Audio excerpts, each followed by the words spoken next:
Ma'am मेरा नाम है पल्लवी वैद्य। अच्छा, आपने कहा मैम मेरा 2017 में अभी 17th रैंक आई है। अच्छा। कोइंसिडेंस है कि 2017 में 17th रैंक है MBPSC में। अच्छा। मैंने यूनिक IAS से प्रिपरेशन किया पूरा। अच्छा जी अच्छा, पूरा आपने कितने टाइम का वहाँ पे कोर्स ज्वाइन किया था? मैंने 1 साल का किया था, फिर बाद में मैंने उसको एक्सटेंड करा तो 1.5 साल का लगभग तकरीबन मेरी तैयारी वहाँ से रही। अच्छा, और आपका एजुकेशन क्वालिफिकेशन क्या था?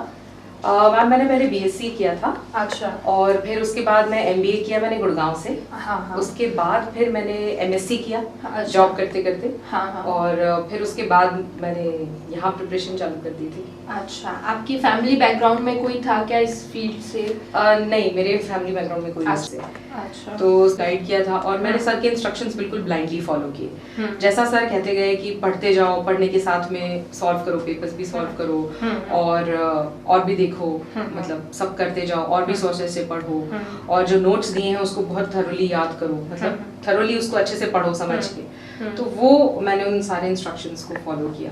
अच्छा, और यूनिक IAS की टेस्ट सीरीज कितनी हेल्पफुल रही आपके लिए? टेस्ट सीरीज बहुत हेल्पफुल रही क्योंकि सर ने जो हमारे MP के ग्रैंड टेस्ट लिए थे, 3-4 ग्रैंड टेस्ट लिए थे और फिर स्पोर्ट्स के सर ने अलग से हमको मटेरियल दिया हुआ था, पूरा एक बुकलेट बना करके दी थी। और स्पोर्ट्स के हमारे अलग 2 टेस्ट लिए थे सर ने, 100 50 क्वेश्चंस के 2 टेस्ट अलग से स्पेशली स्पोर्ट्स के लिए थे। और इस बार हम अगर प्री का पेपर देखें तो लगभग 18 से 20 सवाल उसमें स्पोर्ट्स के थे। अच्छा।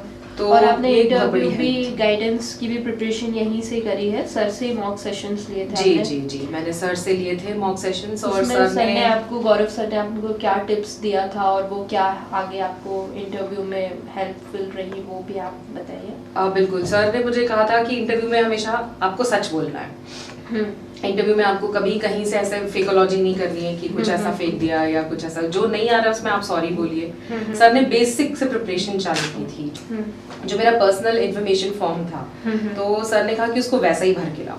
एक बार सर ने मुझे कहा था कि अपनी हॉबीज वगैरह उसमें लिख के ले आना, तो मैं ऐसे ही प्लेन पेपर पे लिख के आ गई थी। तो सर ने कहा कि नहीं, अगर हम उसी फॉर्मेट में करेंगे तो एक वो फॉर्मल फीलिंग भी आती है आपको और उससे मुझे भी इजी रहेगा कि क्या क्या कुछ चीजें स्किप हो जाती हैं कई बार। तो फिर मैं वो पूरा पर्सनल इन्फॉर्मेशन फॉर्म की फोटोकॉपी ले आई थी। अच्छा, मतलब सर ने, गौरव सर ने आपको फॉर्म फिल करने तक से लेके इंटरव्यू तक पहुंचाने तक आपके आप मतलब मेरा दिमाग पूरा बायोलॉजी वाला दिमाग था, एक साइंस स्टूडेंट की तरह मैं सोचती थी। उससे निकाल कर जब मुझे ये कॉमर्स वाले सब्जेक्ट पढ़ने मैंने अपने आप को झोंक दिया तो मैंने अपने आप से सिर्फ एक बात कही थी और वही मैं चाहूंगी कि ये सब मैसेज हो स्टूडेंट्स के लिए कि डू योर बेस्ट। हमें हमारा बेस्ट देना है, हम चाहे किसी भी फील्ड में हो, हम चाहे कुछ भी पढ़ रहे हो। अगर हम एक नॉवेल भी पढ़ रहे हो अगर तो हमें उसको अपने बेस्ट तरीके से पढ़ना चाहिए, पूरा अटेंशन देके और पूरा टाइम दे करके। तो हमें बेस्ट अपना करना चाहिए और रिजल्ट तो फिर वो उस ऊपर वाले के हाथ में है, उसको हम नहीं चेंज कर सकते।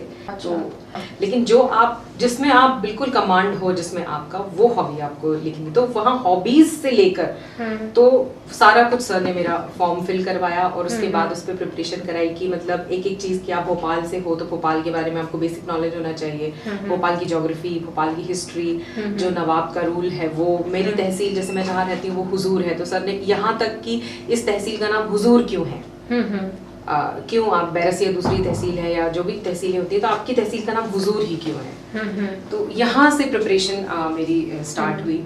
और एक्चुअली मतलब गौरव सर 27 ईयर्स से पढ़ा रहे हैं, यही इसीलिए तो आप हमारे यहाँ आए थे, क्योंकि जो पढ़ने को तो बहुत सादा है पर पढ़ना क्या है और पूछा क्या जाएगा, यही एक एक्सपीरियंस टीचर बताना वही एक गाइडेंस का काम है कि पढ़ने को तो इतना मटेरियल अवेलेबल है, नेट पे वीडियोस हैं और दुनिया तमाम की किताबें मौजूद हैं, दुनिया तमाम के सीनियर्स मौजूद हैं जो 5-5 साल से दे रहे हैं, हम उनसे गाइडेंस ले सकते हैं, उससे हम मिस गाइड भी हो सकते हैं। लेकिन आपको पढ़ना क्या है, सिलेक्टिव स्टडी आपको कैसे करनी है, टीचर ही आपको, वो एक एक्सपीरियंस टीचर ही आपको। और आप पूरा कॉन्स्टिट्यूशन खोल के उन्होंने पूरी हार्ड कॉपी ऑफ कॉन्स्टिट्यूशन खोल के उन्होंने हमें दिखाया कि देखिए ये प्रीएम्बल है, इस पे पेज नंबर नहीं डला हुआ है, लेकिन ये केस सुप्रीम कोर्ट तक गया और सुप्रीम कोर्ट ने फिर ये उसमें अपना डिसीजन दिया कि preamble is a part of constitution. अब ये हम कभी भूल नहीं सकते क्योंकि ये हमारी विजुअल मेमोरी में चला गया है कि सर ने वो नीले कलर की कॉन्स्टिट्यूशन की किताब खोली, उसमें दिखाया और एक एक बच्चे को सर दिखाते हैं कि देखो इसमें नंबर नहीं डला, पेज नंबर नहीं डला, पेज नंबर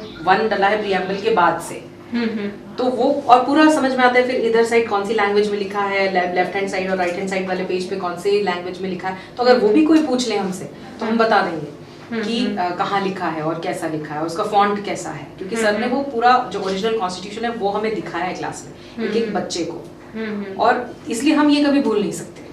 हाँ। अच्छा, एक लास्ट, कि आप हमारे यूथ के लिए क्या मैसेज देना चाहेंगी, या जो भी बच्चे हैं जो प्रिपरेशन कर रहे हैं उनके लिए आप क्या एक मैसेज देना चाहेंगी?